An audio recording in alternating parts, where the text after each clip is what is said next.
അപ്പോൾ നമ്മൾ trip start ചെയ്യാൻ പോവുകയാണ്. ഇവിടുന്ന് കന്യാകുമാരിയിലേക്കാണ് പോകുന്നത്. സൺറൈസ് കാണാനാണ് നമ്മുടെ ഉദ്ദേശം. അപ്പോൾ സൺറൈസിന് മുമ്പ് എത്തണം. ഇപ്പോൾ ഏകദേശം 9:30 ആവാൻ പോകുന്നു. അപ്പോൾ നമ്മൾ ആ ടൈം ആകുമ്പോഴത്തേക്ക് അവിടെ എത്തും എന്നാണ് നമ്മുടെ വിചാരം. നമ്മുടെ കൂടെ ഒരാളും കൂടെ ഉണ്ട്. He doesn't want to reveal his face. അതുകൊണ്ട് നമ്മൾ അയാളെ വ്ളോഗിൽ അധികം കാണിക്കില്ല. അപ്പോൾ നമ്മുടെ ട്രിപ്പിൻ്റെ കൂടുതൽ വിശേഷങ്ങളായിട്ട് കാണാം. Let's start our journey. നമ്മൾ ഇപ്പോൾ പോകാൻ പോകുന്ന റൂട്ട് എന്ന് പറഞ്ഞാൽ കോട്ടയം, തിരുവല്ല, കൊട്ടാരക്കര, ട്രിവാൻഡ്രം, അവിടുന്ന് നാഗർകോവിൽ വഴി കന്യാകുമാരി. ഇതാണ് നമ്മുടെ പ്ലാൻ. നമ്മളിപ്പോൾ തൃപ്പൂണിത്തറ കഴിഞ്ഞു. എനിക്ക് ആക്ച്വലി വിശക്കുന്നുണ്ട്. ഞാൻ ഡിന്നർ കഴിച്ചിട്ടില്ല. നമ്മുടെ ഒരു ബഡ്ജറ്റ് ഫ്രണ്ട്ലി ട്രിപ്പാണ്. പെട്രോളിന് മാത്രമേ നമ്മൾ എക്സ്പെൻസ് ഉള്ളൂ. അപ്പം നമ്മളിത് ഏതെങ്കിലും തട്ടുകട കാണുകയാണെങ്കിൽ അവിടുന്ന് എന്തെങ്കിലും കഴിക്കാം എന്നുള്ള ഒരു ഐഡിയയിലാണ് പോയിക്കൊണ്ടിരിക്കുന്നത്. അങ്ങനെ ബൈക്ക് എത്താനായപ്പോഴാണ് പാർക്കിംഗ് ഉള്ള ഒരു തട്ടുകട കിട്ടിയത്. ഒരു അപ്പൂപ്പൻ്റെ അമ്മൂമ്മയുടെ തട്ടുകടയായിരുന്നു. ദോശയും ചട്നിയും മാത്രമേ ഉണ്ടായിരുന്നുള്ളൂ. പക്ഷെ നല്ല ടേസ്റ്റ് ആയിരുന്നു. അവിടെ ഒരു മുളക് ഉണ്ടായിരുന്നു, അത് നല്ല ടേസ്റ്റ് ആയിരുന്നു. ഗ്യാസിൻ്റെ പ്രോബ്ലം കാരണം ചായ ഉണ്ടായിരുന്നില്ല. അങ്ങനെ വയറ് നിറച്ച് കഴിച്ചു. നമ്മൾ യാത്ര കണ്ടിന്യൂ ചെയ്തു. അവിടെ നിന്ന് തന്നെ കുറച്ച് ദൂരം ഞാൻ വണ്ടി ഓടിച്ചു. പാട്ട് വെച്ചാലോ, പാട്ട് വെച്ചിട്ട് അത് ബീജിയം പോലെ.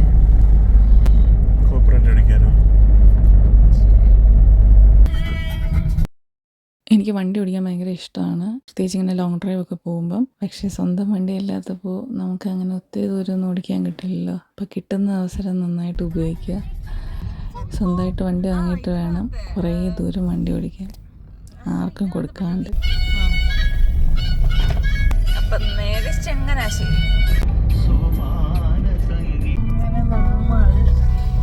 അങ്ങനെ നമ്മൾ കഴക്കൂട്ടം എത്തിയിട്ടുണ്ട്. ട്രിവാൻഡ്രം എത്തിയപ്പം ഇവിടെ ഞാൻ കുറച്ച് നാൾ ജോലി ചെയ്തിരുന്നു. അപ്പോൾ അതിൻ്റെ ഓർമ്മകളൊക്കെ മെല്ലെ ഓരോന്നായിട്ട് അണപൊട്ടാൻ തുടങ്ങി. അതിപ്പോൾ ഇവിടെ വന്നാൽ മാത്രമല്ല, ഞാൻ താമസിച്ചിട്ടുള്ള ഏത് സ്ഥലത്ത് പോയാലും ഒരു നൊസ്റ്റാൾജിക് മെമ്മറി റിലീസ് എനിക്ക് ഫീൽ ചെയ്യാറുണ്ട്. ഓരോന്നോരോന്നായിട്ട് പലതും ഓർമ്മ വരും, പലതും കണക്ട് ചെയ്ത് ഇങ്ങനെ ആലോചിക്കും. എത്ര പ്രാവശ്യം പോയിട്ടും ഈ ഒരു രീതി മാറുന്നില്ല എന്നുള്ളതാണ്. ഇപ്പോൾ ട്രിവാൻഡ്രത്തൂടെ തന്നെ ഒരുപാട് തവണ ഞാൻ ട്രാവൽ ചെയ്തെങ്കിലും വീണ്ടും വരുമ്പോഴും ആദ്യമായിട്ട് കുറേ കാലത്തിന് ശേഷം വന്ന ആ ഒരു ഫീലിങ്ങും.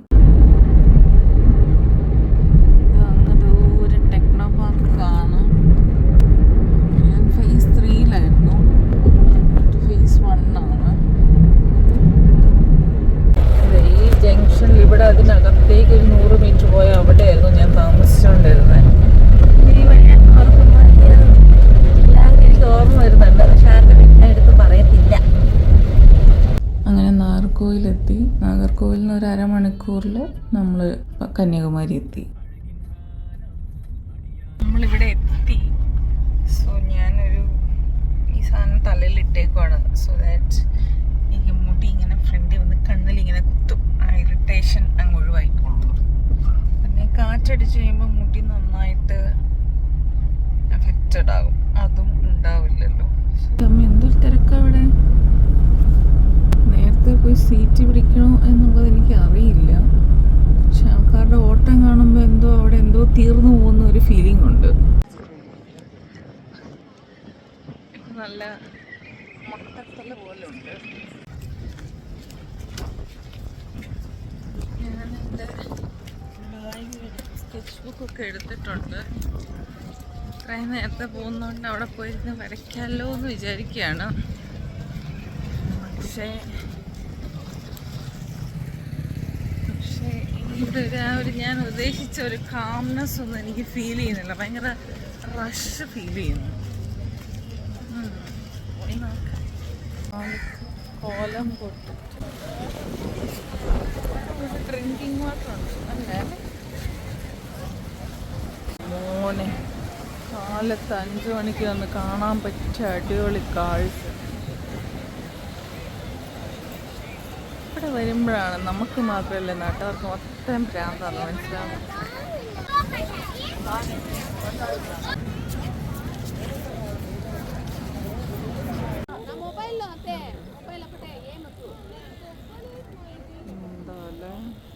അങ്ങനെ ക്ലൗഡി ആയതുകൊണ്ട് നമുക്ക് സൺറൈസ് കാണാൻ പറ്റില്ല. പിന്നെ എൻ്റെ ഒരു സമാധാനം എന്താ വെച്ചാൽ ഈ നിൽക്കുന്ന ഇത്രേ ആൾക്കാരും എൻ്റെ അതേ അവസ്ഥയിൽ ഇവിടെ വരെ വന്നിട്ട് സൺറൈസ് കാണാതെ പോകണം എന്നുള്ളതാണ്. വണ്ടിയിൽ സ്ക്രൂ പോലെ ഒരു സാധനം സ്റ്റിയറിങ്ങിൻ്റെ താഴെ എന്താണെന്ന് വെച്ചാൽ നോക്കുമ്പോൾ എന്താ വെച്ചാൽ ഇൻഹെയിലർ വെക്കാൻ പറ്റിയ സ്ഥലം. സൺറൈസ് കാണാൻ പറ്റാത്ത വിഷമത്തിൽ അവിടെ തന്നെയുള്ള ഒരു റെസ്റ്റോറൻറ്റിൽ കയറി നമ്മൾ ബ്രേക്ക്ഫാസ്റ്റ് കഴിച്ചു. പറയേണ്ട ഒരു കാര്യം, ഇവിടുത്തെ ബാത്റൂംസ് നല്ല ക്ലീൻ ആയിട്ടുണ്ട്. അത് ടൂറിസത്തിൻ്റെ ഭാഗമായിട്ട് മെയിൻറ്റെയിൻ ചെയ്യുന്നതാണോ എന്നറിയില്ല, പക്ഷേ നല്ല നീറ്റായിട്ടുള്ള ബാത്റൂമായിരുന്നു. അത് കഴിഞ്ഞ് അവിടുത്തെ ഷോപ്പിലൊക്കെ കയറി ജസ്റ്റ് ഒന്ന് എന്തെങ്കിലുമൊക്കെ വാങ്ങിക്കാമെന്ന് വിചാരിച്ച് ഞാൻ ഇറങ്ങിയതാണ്. ട്രിപ്പിൻ്റെ മൂഡ് പോയതുകൊണ്ടാണോ അതോ ഷോപ്സൊക്കെ ഓപ്പണായി വരുന്നതിൻ്റെ ഒരു വൈബ് സെറ്റാകാതെ തന്നെയാണോ എന്നറിയില്ല, ഒന്നും അങ്ങോട്ട് വാങ്ങിക്കാൻ തോന്നിയില്ല. പിന്നെ ഞാൻ പേരിനൊരു ക്ലിപ്പ് ഒന്ന് ജസ്റ്റ് വാങ്ങിച്ചു, ഒരു 10 രൂപയുടെ. ഇനി സൺസെറ്റ് വരെ എന്ത് ചെയ്യും എന്നറിയാതെ തേരാപ്പാരം ഞങ്ങൾ ആ ബീച്ചിലൂടെ നടന്നു. എനിക്ക് പോകാനും ടൈം സ്പെൻഡ് ചെയ്യാനും ഏറ്റവും ഇഷ്ടം ബീച്ചസാണ്. എന്ത് രസം ഇത്! എത്ര കണ്ടാലും ഓരോ പ്രാവശ്യം കാണുമ്പോഴും വീണ്ടും വീണ്ടും കുറേ നേരം നോക്കിയിരിക്കാൻ പറ്റുമല്ലേ. എൻ്റെ സ്കെച്ച് ബുക്ക് പുറത്തെടുക്കാൻ സമയമായി എന്ന് മനസ്സിലായപ്പോൾ അവിടെ ഉണ്ടായിരുന്ന മണ്ഡപത്തിൽ ഞാൻ പോയിരുന്നു. ചുറ്റും ആൾക്കാരാണല്ലോ.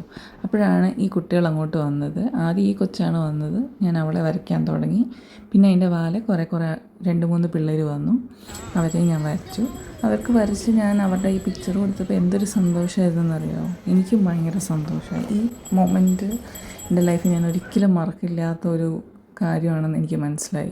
എനിക്ക് അത്രയും എൻ്റെ മനസ്സിൽ തട്ടിയ ഒരു നിമിഷമായിരുന്നു ബീങ് ആൻ ആർട്ടിസ്റ്റ്.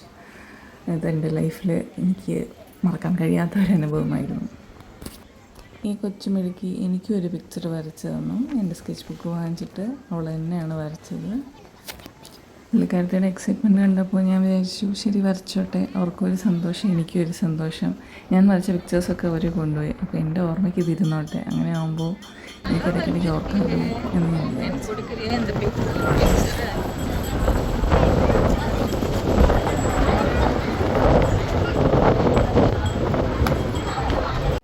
അത് കഴിഞ്ഞ് ഇനി എന്ത് ചെയ്യും എന്ന് ആലോചിച്ച് അവിടുത്തെ ഷോപ്സിൽ ഒരു റൗണ്ടും കൂടെ കയറി നോക്കി. അപ്പോൾ നമ്മൾ തിരിച്ചു പോവാണ്. മഴ പെയ്യാൻ തുടങ്ങി. അപ്പം ഈവനിങ്ങും ക്ലൗഡി എന്നാണ് കാണിക്കുന്നത്. സോ നമുക്ക് എന്തായാലും സൺസെറ്റ് കാണാൻ പറ്റുന്നുള്ളൊരു പ്രതീക്ഷയില്ല. പിന്നെ ഇവിടെ എന്തോ ഒരു വൈബ് അങ്ങോട്ട് സെറ്റ് ആവാത്തത്, ആകെ ഒരു ശോകം പിടിച്ച അവസ്ഥ, മഴയും മൊത്തത്തിലൊരു സുഖം തോന്നിയില്ല. അപ്പം നമ്മൾ വിചാരിച്ചു ശരി പോവാം, തിരിച്ചു പോകുമ്പോൾ തെങ്കാശി വഴി പോവാന്നുള്ള ഐഡിയയിലാണ്. അവിടെ പോയി മറ്റെന്താ അവിടെ പോയി ബോർഡർ ചിക്കൻ കഴിക്കാന്നാണ് ഇവൻ പറയുന്നത്. അവിടെ ചെല്ലുമ്പോ അറിയാം, അവിടെ ചെല്ലുമ്പോ അറിയാം അവിടെ എന്താ സംഭവം. എന്തോ ഒരു ഡിസപ്പോയിന്റ്മെന്റ്, അവിടെ ഒരു സുഖം കിട്ടിയില്ല അല്ലേ. പടം വെച്ചപ്പോ സുഖം ഉണ്ടായിരുന്നു, അത് എനിക്ക് ഇഷ്ടപ്പെട്ടു. പക്ഷെ എനിക്കെന്താ വെച്ചാൽ എൻ്റെ ഒരു ഞാൻ ചെയ്യുന്ന ഒരു കാര്യത്തെ ആരെങ്കിലും അപ്രിഷ്യേറ്റ് ചെയ്ത് സംസാരിക്കുമ്പോൾ എനിക്ക് ഭയങ്കര സന്തോഷമാണ്. അങ്ങനെ പറയാം, പക്ഷെ അങ്ങനെയല്ല. ഇപ്പം നമ്മൾ ജെനുവിനായിട്ട് ഒരു ഇന്നസെന്റ് ആയിട്ട് ഒരാള് നമ്മളുടെ അടുത്ത് നിങ്ങൾ ചെയ്യുന്ന ജോലി നമ്മൾ ആസ്വദിക്കുന്നു എന്ന് പറയുമ്പോൾ അതൊരു ഭയങ്കര ഫീലാണ്. പ്രത്യേകിച്ച് എന്നെ സംബന്ധിച്ചിടത്തോളം ഞാൻ എന്ത് കാര്യം ചെയ്താലും എല്ലാവരും എന്നെ അത് മോശമാണെന്നോ അല്ലെങ്കിൽ കൊച്ചായിട്ട് ഭയങ്കര സില്ലിയാക്കിയൊക്കെ എടുക്കുന്ന ഒരു സ്പേസിൽ നിന്നാണ് ഞാൻ വരുന്നത്. അപ്പോൾ എന്നെ സംബന്ധിച്ചിടത്തോളം അങ്ങനെ ഞാൻ ചെയ്യുന്ന ഒരു കാര്യം ഒരാൾക്കൊരു സന്തോഷം കൊടുക്കുന്നു എന്ന് പറയുന്നത് എനിക്ക് ഭയങ്കര കാര്യമാണ്. അപ്പോൾ അതെനിക്ക് സന്തോഷമാണ്. പിന്നെ കുറച്ചും കൂടി നന്നായിട്ട് ചെയ്യണം, സമയമെടുത്ത് ചെയ്യണം എന്നൊക്കെ ഉണ്ടായിരുന്നു. പക്ഷെ ആ മഴയുടെ ഒരു ഇതും എല്ലാം കൂടെ എനിക്ക് എന്തോ മൂടങ്ങ് പോയി. അപ്പം ഞാൻ വിചാരിച്ചു വെറുതെ ഇരുന്ന് നെക്കടിക്കണ്ട, പോവാം എന്ന്. പിന്നെ ഒരു കാര്യം പറയാനുള്ളത്, നമ്മൾ ട്രാവൽ ചെയ്യുന്നത് ഈ വാലിയിലാണ്. നല്ല സുഖമുണ്ട് കേട്ടോ. ഇത്രയും ലോങ് വരുമ്പോൾ നമുക്ക് എക്സ്ട്രാ നമ്മളിങ്ങനെ ഇടയ്ക്ക് റെസ്റ്റ് എടുത്ത് വരാനൊക്കെ നല്ല ഇതാണ്. ഇവിടെ ഇങ്ങനെ ചാരി കിടക്കാനൊക്കെ നല്ല സുഖമാണ്, ഓടിക്കാനും നല്ല സുഖമാണ്. അതെന്താ അല്ലല്ലോ പ്രാന്തലുണ്ടേ. ഒരവസ്ഥകളാണ് ഇവിടെ. ഇവിടെ എനിക്ക് കാണാൻ പറ്റുന്ന കുറേ കാരണം ഉപേക്ഷിച്ചു പോയ കുറേ ആൾക്കാർ, ആരും ഇല്ലാത്തവർ, അങ്ങനത്തെ കുറേ മനസ്സ് മടുപ്പിക്കുന്ന കുറേ കാഴ്ചകളുണ്ട്. ഇത് തമിഴ്നാടില്ലേ, ഇത് തമിഴ്നാടിൻ്റെ ഭരണമല്ലേ ഈ കന്യാകുമാരി. വിജയ് ഇതൊക്കെ കാണുന്നുണ്ടെങ്കിൽ എന്താ പറയാ, എന്താ ചെയ്യേണ്ടതെന്ന് പോലും അറിയാത്തൊരവസ്ഥയുണ്ട് കേട്ടോ. ഈ പിള്ളേരൊക്കെ ഇവിടെ ഇരിക്കുമ്പോഴേ അവരൊക്കെ നമുക്ക് അവരുടെ കയ്യിൽ നിന്ന് ഒരു സാധനം വാങ്ങിച്ചാലോ എന്ന് വിചാരിക്കുമ്പോൾ ഇതുപോലൊരു 10 പേരെ വീണ്ടും കൊണ്ടുവന്ന് ആരെങ്കിലും ഇതുപോലെ പണി എടുപ്പിച്ചാലോ എന്നോർത്ത് അത് വാങ്ങാൻ പോലും തോന്നുന്നില്ല എനിക്ക്. അല്ലെങ്കിൽ അവരെ ഒന്ന് ഹെൽപ്പ് ചെയ്യണമെന്ന് ചോദിച്ചാൽ അങ്ങനെ ഞാൻ ഹെൽപ്പ് ചെയ്താൽ ഇനി ഒരു 10 പിള്ളേർ അതുപോലെ വരൂ എന്നുള്ള പേടി കാരണം എനിക്ക് അത് ചെയ്യാൻ പോലും തോന്നില്ല. ഇങ്ങനത്തെ ഇതൊക്കെ ഒന്ന് അവസാനിപ്പിക്കാൻ ആർക്കെങ്കിലും ഒരു ഇനീഷ്യേറ്റീവ് എടുക്കാൻ പറ്റിയിരുന്നെങ്കിൽ, ഇപ്പോൾ ഞാൻ ഇനീഷ്യേറ്റീവ് എടുക്കാൻ എനിക്ക് എന്ത് ചെയ്യാൻ പറ്റും? നമ്മുടെ നാട്ടിലെ നിയമം അനുസരിച്ച് നമുക്ക് എല്ലാ കുട്ടികളെയും സ്വന്തമായിട്ട് അങ്ങനെ കൊണ്ട് അഡോപ്റ്റ് ചെയ്ത് വളർത്താനൊന്നും പറ്റത്തില്ലല്ലോ. ഇതിൻ്റെ ഒരു എന്താ നമുക്ക് ചെയ്യാൻ കഴിയുക? അപ്പോൾ നമുക്കിനി തെങ്കാശി ചെന്നിട്ട് കാണാം. ഇടയിൽ ഒന്ന് ഡ്രസ്സ് മാറണം, എവിടെന്നെങ്കിലും ഒന്ന് കയറി നല്ല ഇട്ടുകൊണ്ട് വന്ന ഡ്രസ്സ് തന്നെയല്ലേ, കുറച്ചൊരു വേർത്തു, അതുകൊണ്ട് എനിക്കൊരു ഡ്രസ്സ് മാറിയാൽ കൊള്ളാമെന്നുണ്ട്. ഒരു സൈഡ് മൊത്തം മലയാ, വനവും മലയുമായിട്ട് ചിരിച്ചു.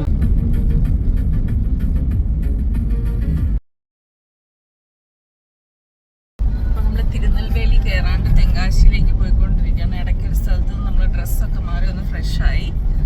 അപ്പോൾ എൻ്റെ കൂടെയുള്ള ആൾ പഠിച്ച കോളേജിലേക്ക് നമ്മൾ പോകണം. ആ റൂട്ട് കയറി നമ്മൾ തെങ്കാശിയിലേക്ക് പോവുകയാണ്, ചെറിയൊരു ടേൺ എടുത്തിട്ട്. ഇതിനകത്ത് കാഴ്ച നോക്ക്, ഗ്രാമം, നല്ല അടിപൊളി വ്യൂ. വന്ന് നമ്മൾ ലഞ്ച് കഴിക്കുന്ന കാര്യം മറന്നുപോയി. അങ്ങനെ ഈ ഗ്രാമത്തിലെത്തി ഇവിടുത്തെ ഒരു ചെറിയ കടയിലാണ് കയറിയത്. അവിടെ ആകെ വെജ് മീൽസ് മാത്രമേ ഉണ്ടായിരുന്നുള്ളൂ. പക്ഷെ ഞങ്ങൾ രണ്ടുപേരും തമിഴ്നാട്ടിൽ കുറേ നാൾ ജീവിച്ച ആൾക്കാരായതുകൊണ്ട് ഞങ്ങൾക്കതൊരു മോശമായിട്ട് തോന്നിയില്ല. ടേസ്റ്റിൻ്റെ വ്യത്യാസമൊന്നും ഞങ്ങൾക്ക് ഫീൽ ചെയ്തില്ല. നല്ല ടേസ്റ്റ് ഉണ്ടായിരുന്നു. വെജിറ്റേറിയൻ ആയിരുന്നു എന്ന് മാത്രമേ ഉള്ളൂ.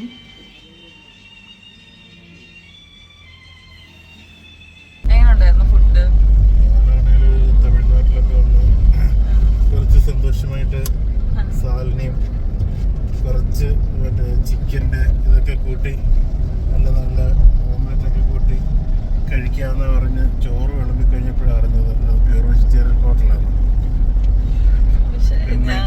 പിന്നെ ഉള്ള കാരക്കുറിയും കാരക്കുളമ്പും സാമ്പാറും രസവും മോരും എല്ലാം കൂടെ ഒഴിച്ച് ഒരു ഒരു പ്ലീച്ചതിൻ്റെ അവസ്ഥയായി. ഞാൻ തമിഴ്നാട്ടിൽ വന്ന നോൺ വെജ് അധികം കഴിക്കാറില്ല. അപ്പോൾ എനിക്ക് ഇഷ്ടപ്പെട്ടു. കുറേ നാളായിട്ട് ഈ ടേസ്റ്റ് എക്സ്പീരിയൻസ് ചെയ്യാതിരുന്നിട്ട് നമ്മളൊക്കെ അവിടെ മറ്റേ തമിഴ് ഹോട്ടലിലൊക്കെ കയറിയാലും എവിടെയോ എന്തോ ഒരു മിസ്സിങ് ഉണ്ടായിരുന്നു. ആ മിസ്സിങ് ഫീലിംഗ് എനിക്ക് പോയി കിട്ടി. നന്നായിട്ട് ഫുഡ് കഴിച്ചു. മറ്റേ ഇത് ഊറുകാൽ കുറച്ച് മാങ്ങയോ അങ്ങനെ എന്തെങ്കിലും ആയിരുന്നെങ്കിൽ കൊള്ളായിരുന്നു. ഇവിടെ മാങ്ങ പാടാ, മറ്റേ ടൈപ്പേ കിട്ടത്തുള്ളൂ. അതിനകത്ത് കമ്പിളി നാരങ്ങ എന്തോ ഒരു സാധനം എടുത്തില്ലേ, അതിന്റെ ടേസ്റ്റ് എനിക്ക് അത്ര കയ്പ് കയറി വരും. അത് മാത്രമേ എനിക്ക് ഇതുണ്ടോ എൻ്റെ മുഖത്തൊരു കുരു. ഒരു നല്ല ഫോട്ടോ, ഒരു നല്ല വീഡിയോ എന്തെങ്കിലും ഇട്ട് അടുത്ത ദിവസം എനിക്ക് ഇതുപോലെ എന്തെങ്കിലും പ്രശ്നമായിരിക്കും. എന്നെയൊക്കെ കണ്ണയക്കാൻ ആരാ ഈ നാട്ടിലുള്ളത്? എനിക്കൊന്ന് അറിയണമായിരുന്നു. പിന്നെ എവിടെയോ എത്തിയപ്പോൾ ഈ മരം കണ്ട് നല്ല ഭംഗിയുണ്ട്, അതിൻ്റെ ചുവട്ടിൽ കുറച്ച് നേരം നിന്നിട്ട് വരാമെന്നും പറഞ്ഞ് ഞാൻ പോയതാണത്. അപ്പോഴാണ് ഈ ഫുൾ മാർക്ക് വാങ്ങിച്ച 10th പരീക്ഷയാണ് 12th പരീക്ഷയാണ് അതിൽ 98% മാർക്ക് വാങ്ങിച്ച ഇയാളുടെ ഫ്ലെക്സ് കണ്ടത്. ആരായാലും കൺഗ്രാജുലേഷൻസ്. ഞങ്ങൾ എവിടെയോ എത്തി.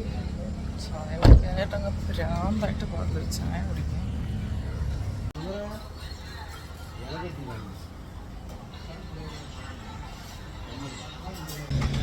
ഗ്രൗണ്ട് കണ്ട് എന്താ ഭംഗിയല്ലേ? ചായ കുടിച്ചിട്ട് എന്തൊരു ആശ്വാസം. അത്ര നേരം എൻ്റെ സ്വഭാവം എനിക്ക് തന്നെ ഇഷ്ടമല്ലായിരുന്നു. നമ്മളുണ്ടല്ലോ ഇവിടെ ഇടയ്ക്ക് നൈറയുടെ പെട്രോൾ പമ്പിൽ നിർത്തിയതാ കുട്രാടത്ത്.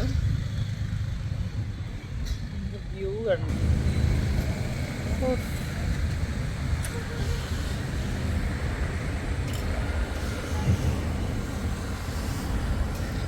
അവിടെ പൂക്കളുടെ പാടം.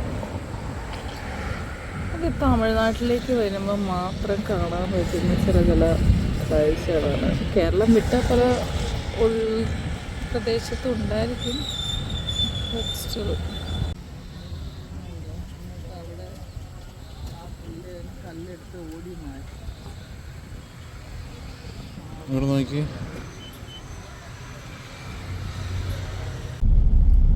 തെങ്കാശിയിലേക്ക് എത്തിക്കൊണ്ടിരിക്കുകയാണ്. ഞങ്ങൾ കുറേ നേരമായിട്ട് മറ്റേ കാളൻ കൊടുക്കുന്ന സ്ഥലം, ഇങ്ങനെ തട്ടുകട പോലത്തെ സ്ഥലത്ത് ഇങ്ങനെ കാളൻ കോളിഫ്ലവർ വെച്ചിട്ടുള്ള ഒരു സാധനമുണ്ട്, അത് കൊടുക്കുന്ന സ്ഥലം തപ്പി നടക്കുകയാണ്. എവിടെയെങ്കിലും കാണാതിരിക്കും. നമ്മൾ നിൻ്റെ സ്ഥലത്തിൻ്റെ പേരെന്തായിരുന്നു? ചേരൻ മഹാദേവിയിൽ നമ്മൾ അവിടെ കട ഉണ്ടായിരുന്നു, പക്ഷെ അന്നേരം ഒരു തുറക്കുന്ന സമയമായില്ലായിരുന്നു. അതിനാൽ ഇതെന്താ